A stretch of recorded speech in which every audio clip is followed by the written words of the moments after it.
Hallo meine lieben bayerischen Sexy-Fans, hier bin ich endlich wieder, eure Ninja. Ja, wann habt ihr denn das letzte Mal so richtig fett Party gemacht? In München sind ja momentan so viele Partys, überall und ständig. Aber heute werde ich von einer ganz besonderen berichten.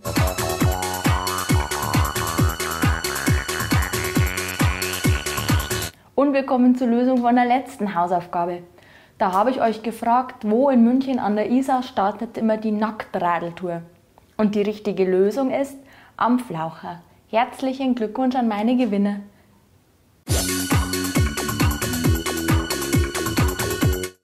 Und wir kommen zur neuen Hausaufgabe.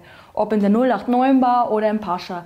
Die besten Partys finden auf jeden Fall auf der Straße statt. Schaut mal rein.